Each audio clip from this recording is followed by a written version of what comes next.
Dan perempuan ini harus dimuliakan, harus dilindungi, dan kekerasan pada perempuan tidak boleh disepelekan, tidak boleh dianggap sebagai isu kecil. Dari mulai catcalling sampai kekerasan fisik, itu semua harus ditindak tegas dan kami akan tindak tegas. Ini persoalan yang mendasar. Pertanyaannya Pak, bisakah Bapak jelaskan apa yang kurang dalam pemberdayaan dan perlindungan perempuan sekarang dan bagaimana mengubahnya?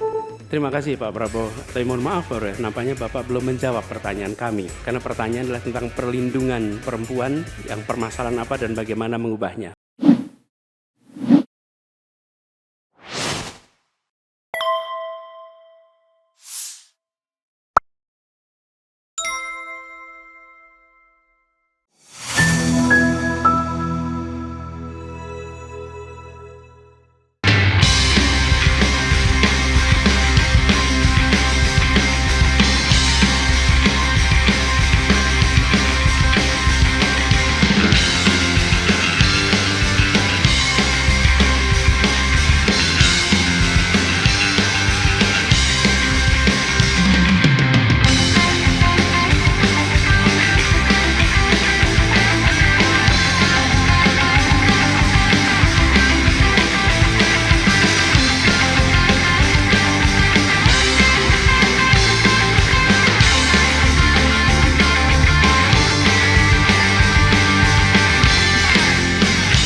Baik, Pak Prabowo yang saya hormati, gagasan yang Bapak bawa dan Bapak gaungkan adalah keberlanjutan. Pertanyaannya kemudian, apakah yang sekarang kurang dari pemerintah hari ini akan dilanjutkan? Asumsi saya tidak. Yang kurang tentu tidak dilanjutkan. Karena itu pertanyaan yang perlu dijawab adalah terkait dengan persoalan perempuan. Bagi kami persoalan perempuan ini sangat penting. Dan karena tadi tidak ditanyakan di dalam dialog tadi, maka saya merasa perlu untuk mengangkat tema ini untuk memberikan kepada kita yang nantinya berada di puncak kepemimpinan nasional, memberikan perhatian yang serius pada persoalan perempuan. Ini persoalan yang mendasar. Pertanyaannya Pak, bisakah Bapak jelaskan apa yang kurang dalam pemberdayaan dan perlindungan perempuan sekarang dan bagaimana mengubahnya? Terima kasih Pak. Ya. Cukup waktunya, silakan dijawab Pak Prabowo, waktu Anda 2 menit untuk menjawab, dimulai dari Bapak berbicara. Baik, benar sekali ya, kita benar-benar melihat bahwa peranan perempuan sangat penting dalam kehidupan suatu bangsa, dan karena itu fokus saya adalah tadi ya, membantu gizi makan untuk kaum ibu-ibu yang hamil. Kedua, fokus kepada pendidikan.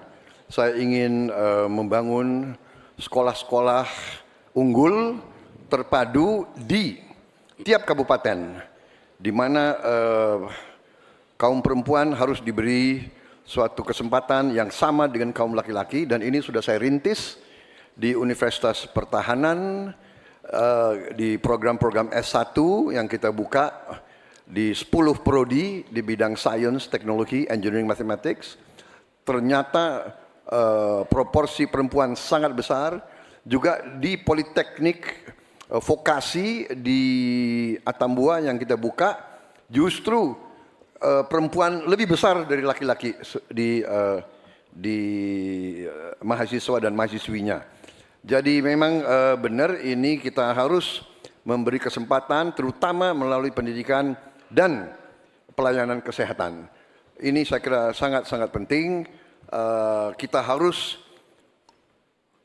kurangi secara drastis angka kematian ibu yang kita termasuk 10 negara tertinggi angka kematian ibu pada saat melahirkan. Jadi saya kira upaya-upaya untuk kesetaraan gender sangat penting. Juga di bidang politik kita melihat kaum perempuan sudah sangat mengambil peran yang sangat menonjol, dan saya akan mendorong peranan itu di pemerintah yang saya pimpin kalau saya dipilih. Terima kasih. Waktunya habis. Saya berikan kesempatan untuk Pak Anies menanggapi jawaban dari Capres nomor urut 2. Waktunya 1 menit. Silakan dimulai dari Bapak berbicara. Ya. Terima kasih Pak Prabowo. Tapi mohon maaf, nampaknya Bapak belum menjawab pertanyaan kami. Karena pertanyaan adalah tentang perlindungan perempuan, yang permasalahan apa dan bagaimana mengubahnya. Mohon nanti sesudah ini mungkin bisa dielaborasi soal perlindungannya. Kami melihat ada 3 hal ketika bicara itu. 1, perlindungan. Karena kita menyaksikan jumlah kekerasan pada perempuan luar biasa banyak, tinggi. Catatannya ada 3,2 juta kasus selama 8 tahun terakhir ini. Itu yang tercatat, itu yang terlaporkan. Dan perempuan ini harus dimuliakan, harus dilindungi, dan kekerasan pada perempuan tidak boleh disepelekan, tidak boleh dianggap sebagai isu kecil. Dari mulai catcalling sampai kekerasan fisik, itu semua harus ditindak tegas dan kami akan tidak tegas. Kemudian yang kedua, kesetaraan. Yang sekarang bekerja dibangunkan daycare, sehingga bagi ibu yang mempunyai anak bisa ada tempatnya. Yang ketiga, kesejahteraan. Perempuan harus punya upah yang setara dengan laki-laki. Itu kira-kira Pak. Terima kasih. Baik, kami berikan kesempatan Pak Prabowo menanggapi respon dari Pak Anies tadi. Waktunya 1 menit, dimulai dari Bapak berbicara. Tadi Pak Anies kurang tegas membicarakan masalah kekerasan terhadap perempuan dan perlindungannya. Oh, kita harus tegakkan hukum. Dalam perlindungan masalah-masalah itu kita tegakkan hukum. Dan itu harus kita tegakkan dengan sekeras-kerasnya. Dan itu sudah menurut saya aksiomatis.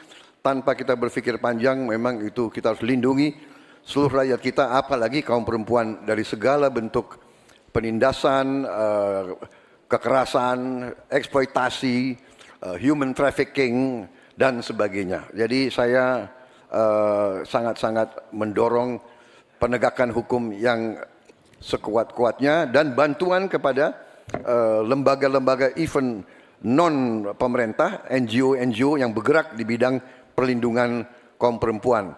Saya sendiri aktif menyelamatkan kaum perempuan yang bekerja di luar negeri dari tindakan-tindakan kekerasan seperti itu. Terima kasih. Baik, terima kasih.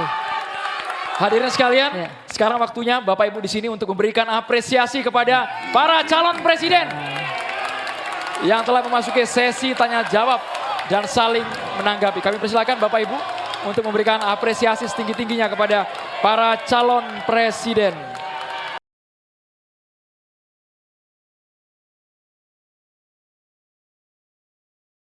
Anies jadi presiden.